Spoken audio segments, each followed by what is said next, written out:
आज हम अपना नेक्स्ट चैप्टर करने वाले हैं। नेक्स्ट चैप्टर है हमारा कंपनी लॉ का, नाम है उसका share warrant and share certificate. Share warrant and share certificate के बारे में पढ़ने वाले हैं। सो गुड मॉर्निंग स्टूडेंट, कैसे हैं आप सब? आई होप सब अच्छे होंगे। आज हमारा बहुत ही ज़्यादा इंपॉर्टेंट टॉपिक है। इसमें से जो क्या है 4 नंबर का क्वेश्चन जो क्या है पेपर में आने के चांसेस ज़्यादा रहते हैं, क्योंकि इसके अंदर जो डिफरेंस है share certificate and share warrant के बीच में जो डिफरेंस होता है वो लगभग पूछा जाता है हर बार क्वेश्चन में एग्जाम के अंदर। ठीक है, सो आज हम इसके बारे में डिस्कस करने वाले हैं। इससे पहले मैं ऑलरेडी सारे चैप्टर करवा चुकी हूँ, बस प्रोस्पेक्टस का रहता है। ठीक है, और अदरवाइज मैंने जितने इंपॉर्टेंट है चैप्टर हैं वो मैंने करवा चुकी हूँ। प्रोस्पेक्टस का वैसे इतना इंपॉर्टेंट नहीं है, बट बच्चों ने डिमांड की थी कि मैम प्रोस्पेक्टस, तो एट द एंड में प्रोस्पेक्टस को भी मैं जरूर अपलोड करके रहूंगी। ठीक है, मुझे पता लगा कि आपके जो एग्जाम है जो CRS यूनिवर्सिटी के, आई होप 23 से स्टार्ट है बीकॉम फर्स्ट के, 3 से स्टार्ट है सेकेंड ईयर के, और 5 से स्टार्ट है फाइनल के। सो वहाँ तक मेरी पूरी कोशिश रहेगी जितने जब आप तक पेपर है उससे पहले मैं कवर करवा दूँ जो मैंने सिलेबस शुरू करवा रखा है। ठीक है, और आपको पता भी होगा कि आप मेरे चैनल पर अगर नए हैं तो आपने देखा होगा, आपने नहीं देखा होगा कि मैंने सभी चैप्टर्स के सभी सब्जेक्ट्स के रिगार्डिंग मैंने वीडियो बना रखी है। सो आप उनको भी देख सकते हैं, जो जिनका लिंक जो है मैंने डिस्क्रिप्शन में दे रखा है। ठीक है, सो आज हम शेयर वारंट और शेयर सर्टिफिकेट के बारे में बात करने वाले हैं। देखिए, बहुत ही इजी सा फंडा है इसका, ध्यान से समझेंगे। ठीक है, हर बार मेरा मोटिव ये रहता है कि आपको आपसे ही जो आप देख रहे हैं बच्चे, आप जो देख रहे हैं वो अपने से लिंक करके क्या करें, अपने समझें इन चीज़ों को। ठीक है, सो आज देखिए आपके पास क्या होता है। पहले हम शेयर सर्टिफिकेट समझते हैं। शेयर फिकेट सबको दिखाई दे रहा है? ठीक है, शेयर सर्टिफिकेट के बारे में क्या होता है, जैसे कि इसको बाद में छोड़िए कि भूल जाइए शेयर है, भूल जाइए सर्टिफिकेट है। जैसे आपने +2 पास की है तो आपको एक माइग्रेशन सर्टिफिकेट मिलता है। यस, मिलता है ना। उसके अंदर क्या क्या होता है, ऊपर लिखा होता है माइग्रेशन सर्टिफिकेट लिखा होता है, और उसके बाद क्या लिखा होता है, आपका नाम लिखा होता है। राइट, उसके बाद आपको लिखा होता है कि आप कौन सी क्लास से पास आउट कर गए हैं। राइट, उसके बाद लिखा होता है कि आपके पापा का नाम क्या है, फादर नेम क्या है ना। उसके बाद लिखा होता है कि आप कहाँ रहते हैं, आपका एड्रेस पूछते हैं, आपके फिर नंबर पूछते हैं, कितने आए हैं आउट ऑफ कितने में से हैं। ये सभी इंफॉर्मेशन होती है ना माइग्रेशन सर्टिफिकेट के अंदर।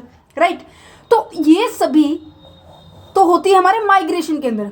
शेयर सर्टिफिकेट भी डिट्टो ऐसा होता है, बट थोड़ा सा डिफरेंस ये होता है कि उसके अंदर नेम तो होता है, क्लास फादर नेम ये नहीं पूछते, उसकी जगह कुछ और पूछते, जैसे कंपनी का नाम पूछते हैं, उसकी जगह कुछ और पूछते हैं, वो भी मैं बताती हूँ क्या पूछते हैं। ठीक है, बट आपको इतना समझ में आ गया सर्टिफिकेट के अंदर क्या होता है कि एक डिटेल होती है जिसके नाम पर वो सर्टिफिकेट इशू किया जाता है, जिसके लिए वो सर्टिफिकेट बनाया गया है उसकी डिटेल होती है। समझ में आया इतना? ठीक है, अब हम शेयर सर्टिफिकेट की बात करते हैं। जो पहले ज़माने की बात की जाए ना, ज़माना देखिए हम करते हैं 2000 से पहले की बात, क्योंकि 2000 के अंदर हमारे जो है 5th जनरेशन का कंप्यूटर आ गया था, जिसके अंदर क्या है नई टेक्नोलॉजी आ गई थी। अब बट एट द प्रेजेंट 2010 और 2012 के बाद क्या है, जो शेयर के अंदर डीलिंग होती थी ना, उससे पहले जो है क्या है मैनुअली किया जाता है। मतलब कि जब भी आप कोई चीज़ खरीदते थे ना, जैसे कि एक और मैं साथ में, ये तो हो गया सर्टिफिकेट को समझाने का तरीका। एक आता है अलग से, जब कोई आप सामान खरीदते हैं ना तो आपको क्या बनवानी पड़ती है, एक रिसिप्ट बनवानी पड़ती है। क्या बनवानी पड़ती है? रिसिप्ट बनवानी पड़ती है। और उस रिसिप्ट के ऊपर क्या लिखा होता है कि आपने आपका नाम, आपने किस डेट को परचेज किया, क्या सामान परचेज किया है, क्या कितनी क्वांटिटी में परचेज किया, कब पेमेंट की है, ये सभी डिटेल होती है ना। तो ये डिटेल्स आपको एक पर्चे पे लिखी होती है। इसी तरह से जब हम शेयर्स को परचेज करते थे ना, जब ऑनलाइन नहीं होती थी, जब मैनुअली परचेज की जाते थे, हम उस कंपनी के अंदर खुद जाते थे, उस कंपनी के अंदर जाते थे और कहते थे कि लाओ शेयर सर्टिफिकेट दो कि हम इतने शेयर्स के मालिक हैं। आपने पढ़ लिया कि शेयर क्या होता है, कैसे मालिक बनते हैं, कैसे उसे अलॉट किया जाता है, कैसे उसको उनकी पेमेंट की जाती है, फर्स्ट कॉल सेकंड कॉल की जाती है। ये हमने हमारे 11 चैप्टर के अंदर डिस्कस किया था, बहुत अच्छे से डिस्कस किया था कितने टाइप की शेयर कैपिटल होती है ना। तो अब इस केस के अंदर क्या होता है, जब उनको शेयर्स उन्होंने ले लिए, तो पहले टाइम में क्या होता था, जब ऑनलाइन सिस्टम नहीं था उस टाइम में क्या करते थे, जो रजिस्ट्रार ऑफ कंपनी के थ्रू कंपनी उन मेंबर्स को जिन्होंने शेयर्स परचेज किए, उन मेंबर्स को क्या करती थी, शेयर सर्टिफिकेट क्या करती थी, इशू करती थी। ठीक है, और उस शेयर सर्टिफिकेट के ऊपर क्या होता था, कंपनी का नाम लिखा होता था कि किस कंपनी के थ्रू ये शेयर्स दिए जा रहे हैं, और address of the company registrar of office, कहाँ कंपनी का रजिस्ट्रार ऑफिस है, ठीक है।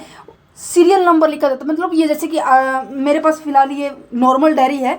नॉर्मली क्या होता है कि यहाँ पे सीरियल नंबर लिखा होता है कि 553 554 ऐसा कुछ है ना, ऐसे सीरियल नंबर लिखा होता है काफ़ी सारी, जहाँ से डायरी शुरू होती है ना वहाँ से देखिए यहाँ पे 1 से शुरू होती है, एंड तक चलती रहती है, राइट। तो इसी तरह से शेयर्स जो सीरियल नंबर होता है शेयर सर्टिफिकेट का, वो वहाँ पर लिखा होता था उस पेज के ऊपर, सर्टिफिकेट के ऊपर। नेम होता था, एड्रेस होता था, अदर डिटेल होती थी शेयर होल्डर की जिसके नाम पर वो लिखा गया है, ठीक है। जितनी भी इंफॉर्मेशन उस सर्टिफिकेट के ऊपर होती थी ना, ये एक तो वो कंपनी से रिलेटेड होगी कि कौन कंपनी कर रही है, कब किया था, कैसे किया था, किसका कहाँ हेड ऑफिस है, और दूसरी उसके अंदर इंफॉर्मेशन होगी कि शेयर होल्डर्स के बारे में, कि शेयर होल्डर कैसे हैं, कहाँ कितनी वैल्यू तक उन्होंने परचेज किया, उसकी क्लास कितने क्लास मतलब कि कितनी शेयर्स को परचेज किया है, वैल्यू ऑफ द शेयर मतलब कि एक शेयर की कितनी वैल्यू है, 10 रुपये वैल्यू है, 20 रुपये वैल्यू है, 30 रुपये वैल्यू है, मैंने बताया था ना कैसे हम करते हैं वो चीज़ें। Amount paid up to the each share, कितनी अमाउंट उसने पे कर दी है, कितनी नहीं की है, date of issue, date of placement, ये सभी डिटेल आपको उसके अंदर दिखाई देगी। क्लियर इतना पॉइंट? बिल्कुल इजी से समझाने के लिए कोशिश कर रही हूँ कि आपको बिल्कुल मतलब रट्टा ना मारना पड़े। ऐसे समझो कि आप जैसे कि बीकॉम करने के बाद अगर आप टीचिंग लाइन में जा रहे हो तो पढ़ाने का तजुर्बा इतना अच्छा होना चाहिए कि हाँ मुझे कुछ आता है, रट्टा नहीं होना चाहिए, क्योंकि जब तक आपको ही नहीं समझ में आएगा तब तक आप बच्चों को नहीं समझा पाओगे, राइट। तो इस तरह से लिंक करके, अपनी लाइफ से लिंक करके आप क्या है अपने काम को करना है।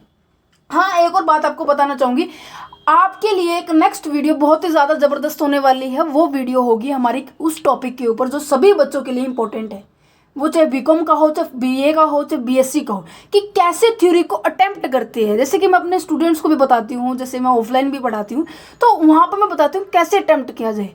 मेरा खुद का एक्सपीरियंस है, जैसे कि अभी भी हमारे एग्जाम होते हैं, ये नहीं होते हम टीचर बन के हमारे एग्जाम नहीं होते, हमारे भी एग्जाम कंडक्ट होते हैं, मेरा मन करता रहता है एग्जाम देने के लिए। तो वहाँ पे सब्जेक्टिव टाइप क्वेश्चन आते हैं ना थ्योरी के, उसे कैसे अटेम्प्ट किया जाए, कैसे मेरे नंबर जो है 95 आते हैं। मैं आपको मेरी मार्कशीट दिखाऊंगी, जब बीएससी में थे, सॉरी बीकॉम में थे, वहाँ पे मेरे जो स्टैट्स में, टैक्स के अंदर, कॉस्ट के अंदर, सब में, आज मैं बता रही हूँ सब में 80+ नंबर आते थे। 80+ कम नहीं है नंबर, बहुत ही ज़्यादा मायने रखता था, वो भी उस टाइम के। आज तो कंपटीशन इतना हार्ड हो चुका है कि आपको सीखना है कैसे को, वो वीडियो मैं आपके लिए नेक्स्ट लेके आने वाली हूँ, उसको ज़रूर ध्यान से देखना। कैसे अटेम्प्ट करते, कौन सी तरह का पेन यूज़ करना है, वहाँ तक का भी मैं आपको डिटेल में बताने वाली हूँ, कितनी स्ट्रेटेजी के साथ आपको एग्जाम में एंटर करना है, ठीक है। अब यहाँ पे शेयर सर्टिफिकेट का मतलब आ गया समझ में। अब ये देखिए क्या लिखा हुआ है, आफ्टर द अलॉटमेंट और transfer of the share, allotment के बाद मतलब कि लोगों को दे दिया शेयर, ट्रांसफर कर दिए shares, the name of the each allottee, जो नाम है हर एक अलॉटी का और द ट्रांसफर का, is enter in the company register of A company, A certificate bearing the common seal of the company, if any is issued to each shareholder of a company, that certificate that the shareholder has been allotted a certain number of shares। समझ में आया? थोड़ा सा समझ में आ गया तो अच्छी बात है, थोड़ा और मैं बता देती हूँ। ये कहते हैं कि जो पर्सन उसे ट्रांसफर कर रहा है, जो कंपनी है उसे ट्रांसफर कर रही है। ट्रांसफर का मतलब क्या होता है, जिसके पास चीजें आती हैं। ट्रांसफर का मतलब होता है जो ट्रांसफर करता है। देखिए यहाँ पे 2 वर्ड्स होते हैं, ट्रांसफरर और ट्रांसफर। ट्रांसफर वो होता है जिसकी वो चीज़ थी कंपनी की, ट्रांसफर वो होता है जिसके पास गया है। शेयर होल्डर की बात की जा रही है, शेयर होल्डर का नाम उसके ऊपर लिख दिया जाएगा और उसका नाम जो है रजिस्टर ऑफ ए कंपनी के अंदर भी लिखना पड़ेगा कि हाँ इस बंदे को मैंने इतने शेयर्स अलॉट कर दिए हैं। क्लियर? और वो जब अलॉट करेंगे उस सर्टिफिकेट के ऊपर एक स्टैंप लगती है इस तरह की, यहाँ पर एट द एंड में स्टैंप लिखेगी कि ABC लिमिटेड है और यहाँ इसका एड्रेस है, वो स्टैंप भी लगेगी। Stamp as a common seal का तरह काम करती है कि हाँ कंपनी के ये सिग्नेचर है। पढ़ा था हमने इसकी करैक्टरिस्टिक्स के अंदर, कंपनी की करैक्टरिस्टिक्स के अंदर, वो भी हमने पढ़ा था बहुत अच्छे से। तो यहाँ पर डेफिनेशन देखिए क्या कहते हैं कि share certificate is a document, एक इस तरह का डॉक्यूमेंट है, और टाइटल है of A title of the share issue bye a company, एक इस तरह का टाइटल है कि ये दर्शाता है कि हाँ ये जो पेज है, ये जो सर्टिफिकेट है ना, ये कंपनी ने एक शेयर होल्डर को इशू किया है, वो रिप्रेजेंट करता है। ये एक ऐसा डॉक्यूमेंट है, ये बताता है, मान लीजिए यहाँ पर मैं लिख देती हूँ मिस्टर राम को मैंने अपना ये शेयर क्या है इशू किया है, ठीक है। तो ये मिस्टर राम का ये डॉक्यूमेंट हो जाएगा कि हाँ मैंने इस कंपनी के ऊपर इतने शेयर्स के लिए पैसा लगा रखा है, कंप्लीट बाय द कंपनी, ठीक है। अंडर ए कॉमन सील वो सेल लगा देगी, उसके ऊपर सिग्नेचर कर देगी।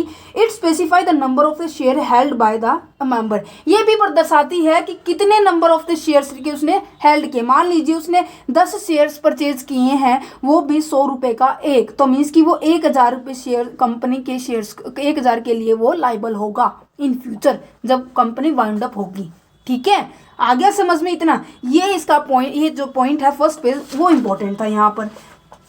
अभी हम सीधा शेयर वारंट पे आते हैं, क्योंकि जो क्वेश्चन है इसके अंदर से वो आता है डिफरेंस बिटवीन पे, शेयर सर्टिफिकेट और शेयर वारंट की डिफरेंस क्या है।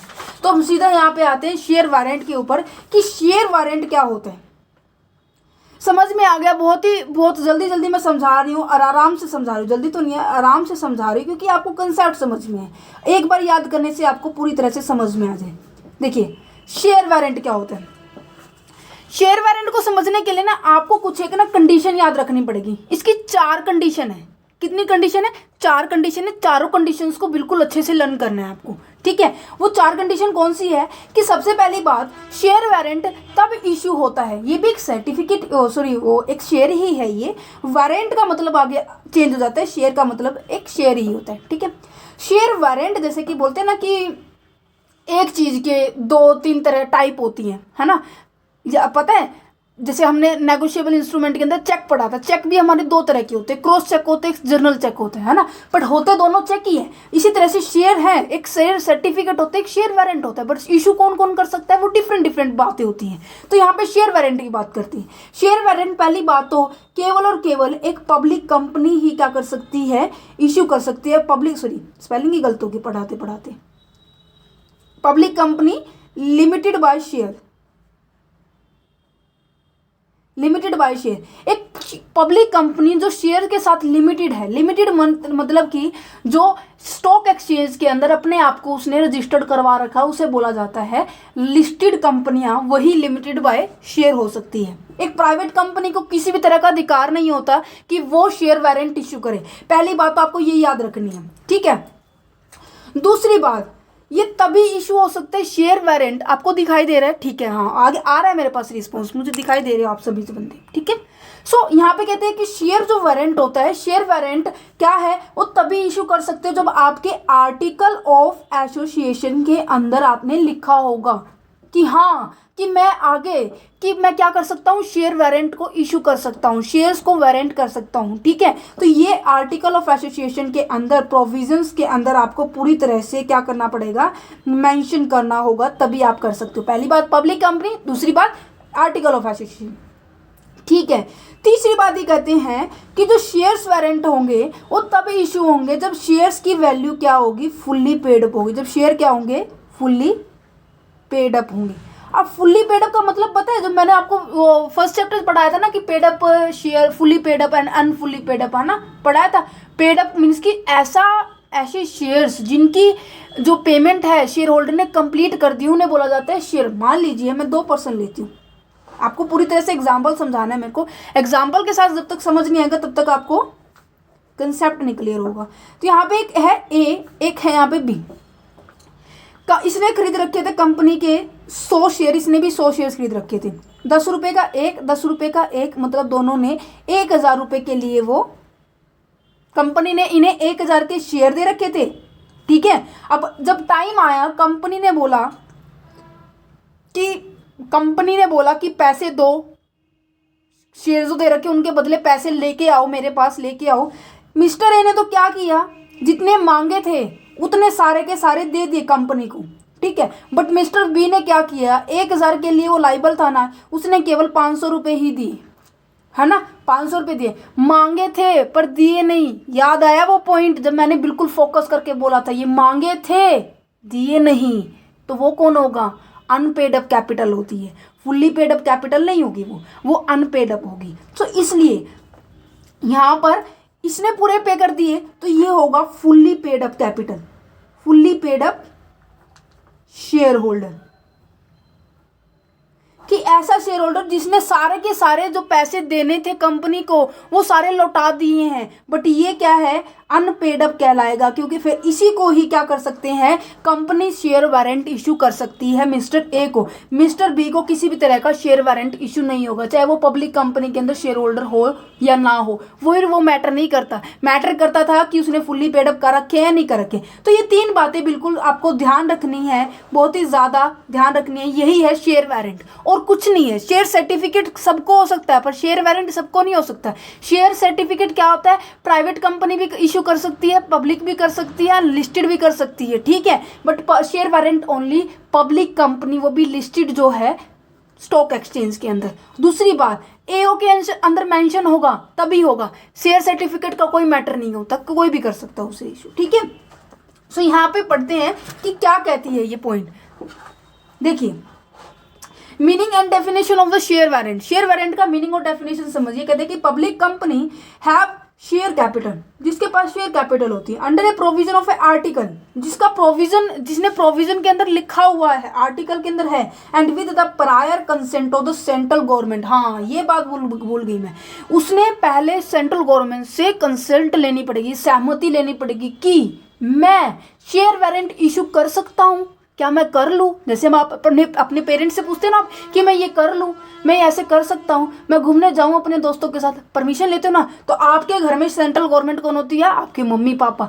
बट कंपनी के अंदर सेंट्रल गवर्नमेंट ही होते हैं, कभी उनकी मम्मी पापा बना दो, नहीं, सेंट्रल गवर्नमेंट, ठीक है, केंद्रीय सरकार, ठीक है। अब यहाँ पे देखिए, और इशू की जा सकती है अंडर ए कॉमन सील के थ्रू इशू होगी if any A certificate of the fully paid up share, जिसके पास, जिसने जो उसी को ही इशू किया जाएगा जो फुल्ली पेड अप होगा। फुल्ली पेड अप का मतलब आ गया समझ में, ठीक है। तो इसलिए मैं आपको पहले एग्जांपल समझाती हूँ, देन मेरा मोटिव रहता है कि आपको थ्योरी में अंदर इंक्लूड करो, अदरवाइज कोई मजा नहीं आएगा। पहले थ्योरी पढ़ लो फिर।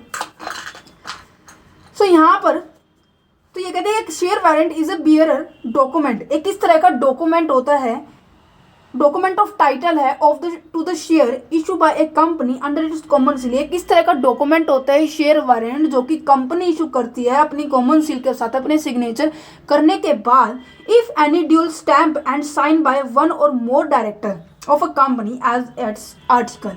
ये कहते हैं कि उसके ऊपर क्या है, डायरेक्टर्स के भी साइन होते हैं, 2 डायरेक्टर एटलीस्ट होना चाहिए। इसमें एक और लाइन ही लिखी हुई, वहां पे सेक्रेटरी के भी होते हैं साइन, ठीक है। कंप्लीट आया समझ में। शेयर वारंट एक तरह का नेगोशिएबल इंस्ट्रूमेंट भी होता है, ये बात भी आपको बिल्कुल ध्यान रखनी है।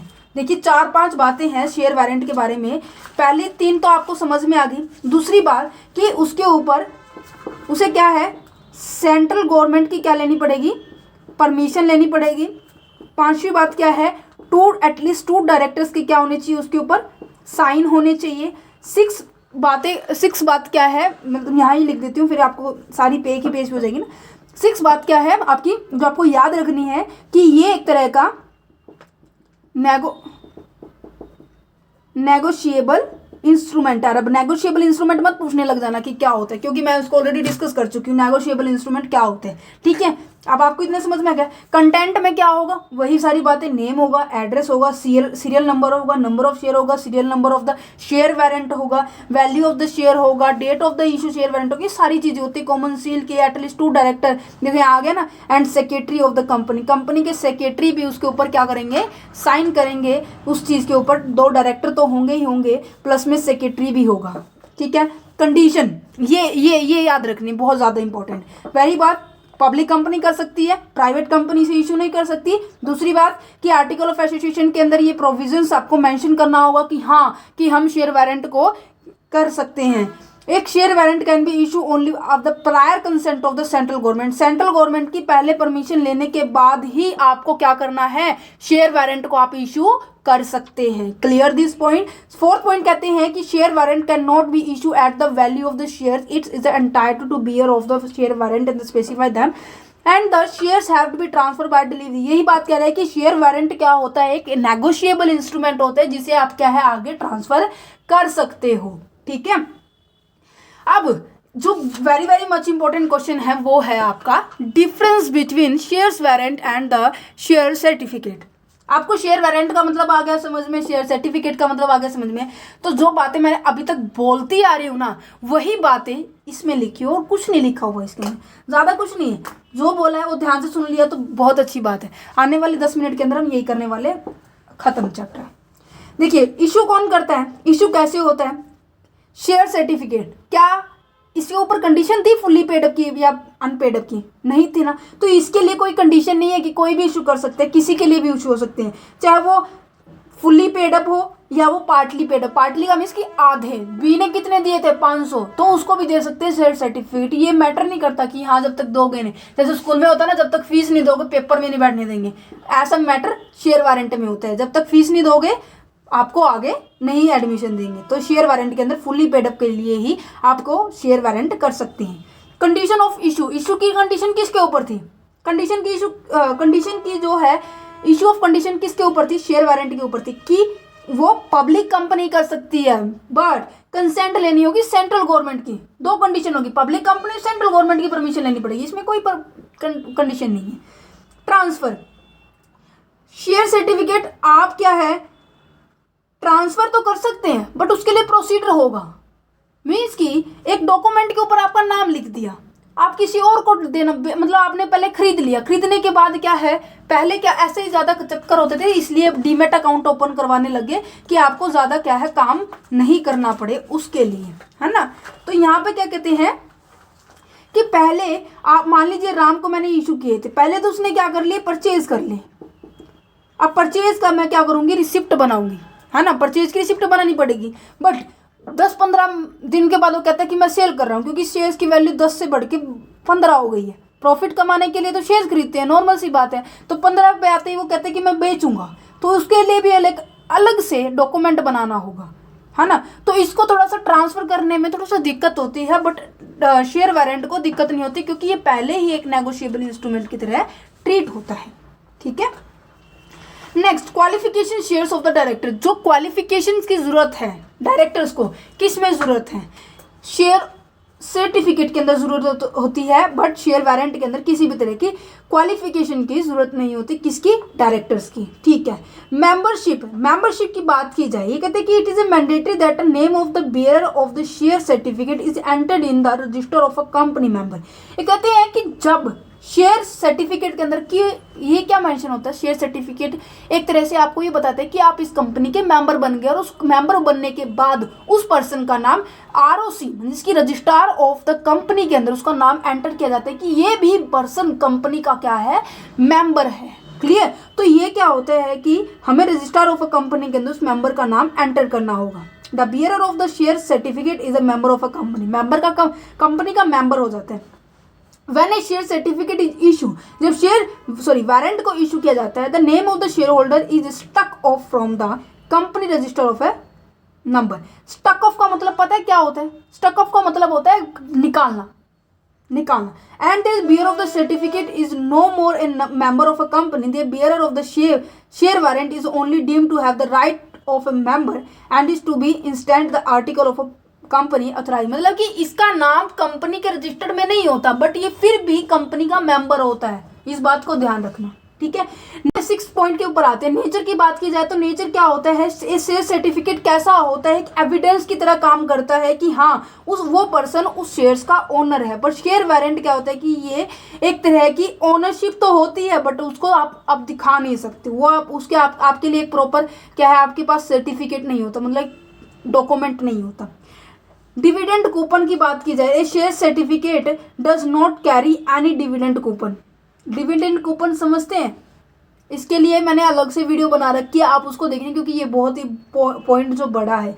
Share warrant has the dividend coupon attach to the it, मतलब कि एक नॉर्मल सी बात है, इनको क्या है थोड़ा सा ज़्यादा प्रॉफिट होता है शेयर वारंट वालों को, शेयर सर्टिफिकेट वालों को थोड़ा कम प्रॉफिट होता है। आप इसे लॉजिक के साथ ऐसे समझ सकते हैं, ठीक है, क्योंकि आप अभी छोटी क्लास के अंदर है, तो फिर भी आप समझ लीजिए कि इन्हें थोड़ा कम बेनिफिट होता है जो शेयर सर्टिफिकेट होता है, क्योंकि इसमें partly paid up share holder भी इंक्लूड होते हैं ना, तो वो बिना आधा पैसे दिए हुए इतना बेनिफिट थोड़ी ना देगी कंपनी, पागल थोड़ी ना कंपनी इतनी। चाहे कंपनी आर्टिफिशियल है, पर उसके अंदर जो काम करने वाले बंदे हैं वो आर्टिफिशियल थोड़ी ना, वो नेचुरल पर्सन है ना, तो वो दिमाग लगाएगी। Payment of dividend, bearer of the share certificate are the individual informed about the payment of the dividend by the company। आया समझ में? ये कहते हैं कि जो शेयर होल्डर्स होते हैं, जो शेयर सर्टिफिकेट्स के जो शेयर होल्डर होते हैं, बियरर होते हैं, उन्हें पेमेंट की जाती है इंडिविजुअल को। The bearer of the such share warrant has paid dividend through a coupon, इन्हें कूपन के थ्रू दी जाती है। ये जो पॉइंट है इससे अटैच है थोड़ा, ठीक है। Application for winding up, winding up के लिए application. The holder of a share certificate has the right to make the application for the winding up of a company. ये कहते हैं कि जो शेयर सर्टिफिकेट के जो होल्डर हैं, मीन्स के जो पर्सन है जिन्होंने शेयर्स को परचेज किया था, उनकी बात की जा रही है, उन्हें वो अधिकार है कि वो बना सके, एप्लीकेशन को बना सके कि हाँ कंपनी को बंद कर दो क्योंकि हमें अच्छे से रिटर्न नहीं दे रही, ठीक है। But the bearer of the share warrant does not have the right, उन्हें किसी भी तरह का अधिकार नहीं होता कि कंपनी को बंद करवा सके। Clear this point? इसमें से यही क्वेश्चन बहुत ही ज़्यादा इंपॉर्टेंट है, difference between share warrant and share certificate, ठीक है। ये मैंने देखो लिख भी रखा है आई के साथ, इंपॉर्टेंट क्वेश्चन है, बहुत ही ज़्यादा इंपॉर्टेंट है। कंसेप्ट आ गया समझ में तो आप अच्छे से इस चैप्टर को बहुत ईजिली कर सकते हैं, ठीक है। नेक्स्ट वीडियो के अंदर हम करने वाले हैं हमारे नेक्स्ट चैप्टर के ऊपर issue and allotment of the debentures, ठीक है। इसके बाद हमारे 3 से 4 चैप्टर हो जाएंगे। ये जो है फरवरी के अंदर आपका सिलेबस कंप्लीट हो जाएगा कंपनी लॉ का, ठीक है। और साथ ही साथ मैं आपको इन्फॉर्मेशन देना चाहूँगी कि जो नेक्स्ट वीडियो आप ज़रूर देखना, बीकॉम से हर स्टूडेंट के साथ शेयर करना कि कैसे क्वेश्चंस को लिखते हैं प्रैक्टिकली में और कैसे क्वेश्चन को थ्योरी में लिखते हैं, वो आपको प्रॉपर डिस्कस करने वाली हूँ। पेपर को भी शो करूँगी कैसे आपको स्ट्रेटेजी बनानी, कैसे आप एंटर करोगे, ठीक है। वो हम नेक्स्ट वीडियो के अंदर करेंगे, ठीक है। Thank you for watching this video, have a nice day and take care.